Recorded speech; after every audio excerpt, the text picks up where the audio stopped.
Now moving forward to the next important chapters. तो ये इसमें आप सबसे पहले मैं बताऊंगा पंचायती राज एंड म्यूनिसिपैलिटीज। देखो 1992 में पंचायती राज और म्यूनिसिपैलिटी को लेके आया था और तब से ये काफी चर्चे में है, काफी इंपॉर्टेंट है। 73rd 74 amendment act, gram sabha, state finance commission, right, state election commission. So इसका बहुत बड़ा रोल आता है म्यूनिसिपैलिटी में, तो इसको पढ़ो अच्छे से। जब मैं पंचायती राज और म्यूनिसिपैलिटी बोल रहा हूँ तो I mean all this thing, तो इसकी पढ़ाई अच्छे से करना, ठीक है। अब इसमें से भी एक क्वेश्चन मैं आपको बताता हूँ, डायरेक्टली पूछा गया यूपीएससी 2015 में क्वेश्चन पूछा गया था, which is the first state to establish panchayati raj system. कितना डायरेक्ट सवाल पूछा गया था, कितना आसान सवाल पूछा गया था। 2017 में भी एक पैसा एक्ट जो एक्सटेंशन था पंचायती राज इंस्टीट्यूशन का, वहां से क्वेश्चन पूछा गया। तो आप देखो ना कि क्वेश्चंस यहाँ से पूछ रहे हैं, और हम क्या पढ़ रहे हैं, हम लोग कोचिंग के नोट्स पढ़ेंगे, हम लोग लक्ष्मीकांत पढ़ेंगे, हम लोग फिर कोई ऑनलाइन सर्च करते हुए एक अच्छा सोर्स मिल जाएगा उसको भी पढ़ेंगे। देखो हर सोर्स अच्छा होता है, राइट। अगर आप मेरे वीडियोस देख रहे हो तो ठीक है, गुड, लेकिन मैं ये कह रहा हूँ कि कोई एक सोर्स से स्टिक करो। आप लक्ष्मीकांत पढ़ रहे हो, लक्ष्मीकांत ही पढ़ो, वहीं से नोट्स बनाओ। 10 बुक पढ़ने जाओगे नहीं होगा आपका। इसके बाद constitutional and non constitutional bodies. इसमें election commission, UPSC, CAG, finance commission, ये चैप्टर्स काफी इंपॉर्टेंट है। तो दिस आर इंपॉर्टेंट एरियाज। यहाँ से क्वेश्चन सीएजी कितने बार आया है, फिनेंस कमीशन का कितने बार यूपीएससी ने डायरेक्ट इनडायरेक्ट 2020 से ही ले लो यार, कितने बार आपको डायरेक्टली क्वेश्चन पूछा गया है। तो ये सब आप पता है, आप जानते हो, लेकिन बच्चे क्यों नहीं पढ़ रहे? बच्चे इसलिए नहीं पढ़ रहे क्योंकि वो सारी चीजों को एक साथ रिस्पेक्ट देने जाते हैं और फिर वही हो जाता है, एग्जाम क्लियर नहीं हो पाता। Which of the following is not a function of election commission of India. ये सवाल पूछा था यूपीएससी 2022 में।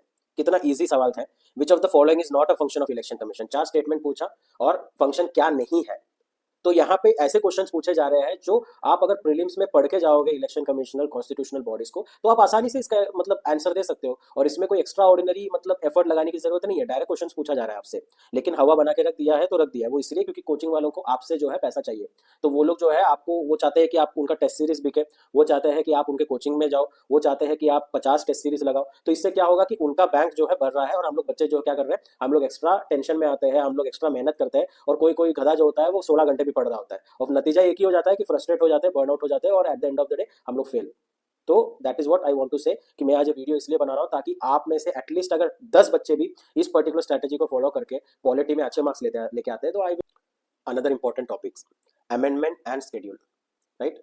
सो अगर आप देखोगे 42nd amendment act, 44th amendment act, 73rd 74th amendment act, 101st 103rd, ये 5 से 6 अमेंडमेंट अगर आप अच्छे से करते हो तो आपका क्वेश्चंस जो है मैक्सिमम यहाँ से पूछा गया है लास्ट 10 ईयर्स में। तो अमेंडमेंट एंड स्केड्यूल्स को आपको बहुत अच्छे से पढ़ना है, like 8 schedule, 9 schedule, 10 schedule, 12 schedule, first, second, third, fourth, fifth. तो स्केड्यूल्स और constitutional amendment act is yet again another important area. 2017, 2019, 2021, 2022, 2023, 2024, 2025 में 2 क्वेश्चंस पूछे गए थे, मतलब एक भी नहीं, 2 क्वेश्चंस अमेंडमेंट से पूछा जा रहा है। तो लोग कहते हैं ना कि क्वेश्चंस रिपीट नहीं होता। देखो ऐसा तो कभी नहीं होगा यूपीएससी में कि उसने एक क्वेश्चन 2019 में पूछा था वही क्वेश्चन 2026 में पूछेगा, ऐसा कभी नहीं होने वाला। मतलब जब तक यूपीएससी है तब तक ये कभी नहीं करेगी। लेकिन यूपीएससी क्या करेगा, उसी टॉपिक में से उठा के आपको देगा दूसरा क्वेश्चन, और वो फिर घुमा के देगा ताकि आप थोड़े से जो है अपने आप पे डाउट करो और गलती करो। वहीं पे आपको स्मार्ट बनना है, वहीं पे आपको ज्यादा मेहनत करना है, रिविजन करना है, and you have to excel. 2019 का एक सवाल है, which schedule of constitution is related to anti defection law. कितने बच्चे फेल हुए थे 2019 में, कितने बच्चे अभी जो है 3-4 साल से प्रिपरेशन कर रहे हैं। तो उनके लिए मैं कहना चाहता हूं कि 2019 में ये सवाल पूछा था कि which schedule of constitution is related to anti defection law. अब यहाँ पे अगर आपने इस constitution of India 42nd 44th ये जो अमेंडमेंट और शेड्यूल है अच्छे से किया होता, फटाक से आंसर आपका निकल के आ जाता यार। आपको ये सब अभी लग रहा होगा कि यार सिंपल है, इजी है सर, वही बता रहे जो हमने सुना हुआ है। तो देखो यार, ये इतना जो होता है ना, मतलब the knowledge is one thing and application of knowledge is different. तो आपको इसकी समझ है, बट आप करते हो क्या, ये नहीं करते हो, और इसी के कारण आप फेल हो रहे हो। तो that is the reason I made this video. तो another important topic is union and state executive, right, जैसे सीएम पीएम मैंने पहले बताया था। तो एक सिंपल सा सवाल आया था 2016 में, consider the following statement regarding council of minister headed by PM. So collective responsibility के बारे में वो लोग उस टाइम पे बात कर रहे थे। तो अगर आप इस पे सब पे फोकस करते कि सीएम पीएम का रिलेशन क्या है, प्रेसिडेंट के साथ क्या रिलेशन है, गवर्नर के साथ क्या रिलेशन है, मनी बिल को लेकर क्या पावर है, तो अगर आप ये इनडेप्थ में जाके ये सब टॉपिक्स के लिए इनडेप्थ जाके टाइम अपना लगा के पढ़ाई करोगे तो बहुत अच्छे से अपना फर्स्ट अटेम्प्ट में क्लियर कर सकते हो, right. So this are another important topics. अभी जो थर्ड आपको मैं टॉपिक्स बताऊंगा, this are also equally important, but सबसे ज्यादा फोकस करना है कि ये 2 टॉपिक जो मैंने अभी बताया आपको, उस पर आप ज्यादा फोकस करो। टाइम के मतलब अगर टाइम है आपके पास तब आप जो है ये टॉपिक को करना। तो citizenship is another important area. UPSC 2021 में डायरेक्ट सवाल पूछा गया था, consider the following statement about citizenship amendment act 2019। सो कितना डायरेक्ट क्वेश्चन था। सिटीजनशिप अमेंडमेंट एक्ट जो है 2019 में बहुत बड़ा बवाल हो गया था, पार्लियामेंट्स में डिबेट हो गए थे, पार्लियामेंट्स में झगड़ा हो गया था, काफी सारा न्यूज में था। तो अगर आपने उसको फॉलो किया रहेगा, और सिटीजनशिप आपका अनदर इंपॉर्टेंट एरिया है आपके इंडियन पॉलिटी में, तो अगर आपने उसने किया रहता तो आपने आंसर किया होगा इसका। बट फिर भी citizenship is another important area. Then preamble and basic structure. UPSC 2017 में एक सवाल पूछा गया था, the idea of liberty equality fraternity in our preamble is borrowed from which constitution. इससे ज्यादा डायरेक्ट और इससे ज्यादा सिंपल क्या हो सकता है। लेकिन कुछ बच्चे ऐसे हैं जो 2017 में फेल हो गए, जो मुझे सुन रहे होंगे अभी, तो क्या आप मुझे बताइए, जितने भी क्वेश्चंस मैंने अभी आपको बताया डायरेक्ट क्वेश्चंस थे और हम लोग गलत करके आ गए, क्यों? क्योंकि हमने वो रिवीजन नहीं की थी, वो प्रैक्टिस नहीं की थी, हमने सब चीज पढ़ने में गया। So the 13th important area जो मैं आपको बताऊंगा वो है नॉन कॉन्स्टिट्यूशनल बॉडी, जैसे NITI Aayog, national human right commission, state human right commission. अब इसमें से भी एक अच्छा सवाल पूछा गया था, consider the following about national human right commission. 4 statement दिया था, काफी सिंपल स्टेटमेंट थे 2015 का, अगर आप देखोगे तो आपको समझ में आ जाएगा। तो सो फ्रेंड्स, एट लास्ट मैं यही कहना चाहूंगा आपसे कि जो बच्चे क्लियर कर रहे हैं या जो अभी एग्जामिनेशन में अभी लास्ट इंटरव्यू में जा रहे हैं और आप जो फेल हो गए हो, आप लोगों में ज़्यादा फर्क नहीं है।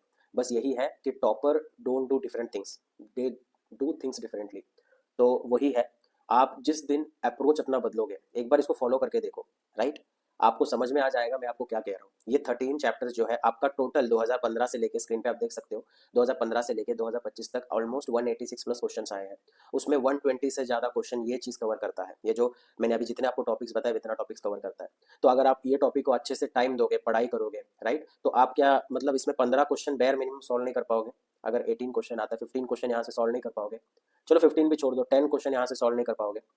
फिर ज्योग्राफी है, मॉडर्न मॉडर्न हिस्ट्री है, आर्ट एंड कल्चर का भी ऐसे ही मैं आपको और 13 टॉपिक्स बताऊंगा जो इंपॉर्टेंट है, सब एनालाइज करके। तो ईजी है यार, क्लियर करना ईजी है, लेकिन हम लोग इसलिए नहीं क्लियर कर पाते क्योंकि हम लोगों को ये बात बताया जाता है कि इसको ऐसे ही करना है, सारे सब्जेक्ट को इक्वली रिस्पेक्ट दो, सारे सब टॉपिक्स को पूरा पढ़ो, 4 बार पढ़ो, नहीं हो पाएगा आपका।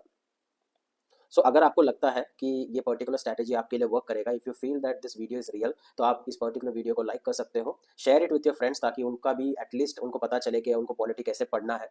और अगर आप चाहते हो कि ऐसे वीडियो और आप तक पहुंचे तो चैनल को सब्सक्राइब करो, क्योंकि हर पर्टिकुलर सब्जेक्ट्स के लिए ऐसे ही इंपॉर्टेंट वीडियो मैं आपको प्रेजेंट करूंगा, जो आप जो है अपने प्रिपरेशन में यूज़ कर सकते हो और उससे आपको डेफिनेटली रिजल्ट मिलेगा।